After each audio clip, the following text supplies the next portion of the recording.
es la sede madrileña de la Fundación Iberoamérica Europa, una organización cercana al Partido Popular que está presidida por este hombre, Pablo Izquierdo, veterano diputado y primer jefe de prensa de José María Aznar. Los fiscales de Bolivia creen que esta fundación española pudo financiar a un comando paramilitar que intentó asesinar a Evo Morales. Yo tenía alguna información que estaban preparando algún atentado.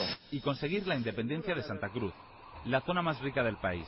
Vamos a establecer de que hubo financiadores que propugnaron esta comisión delictiva que ha afectado nuestro territorio nacional. La fundación ingresó en la Cámara de Comercio de Santa Cruz, sus socios en Bolivia, más de 2 millones de bolivianos, unos 250.000 euros al cambio. Los fiscales creen que ese dinero se pudo usar para contratar a mercenarios y van a pedir a los jueces españoles que lo investiguen. El señor Izquierdo es presidente precisamente de Iberoamérica, de esa Fundación Iberoamérica Europa. Entonces tendrá que explicar ante las autoridades cuál la relación que tenía con esta institución. En la Fundación Española se defienden.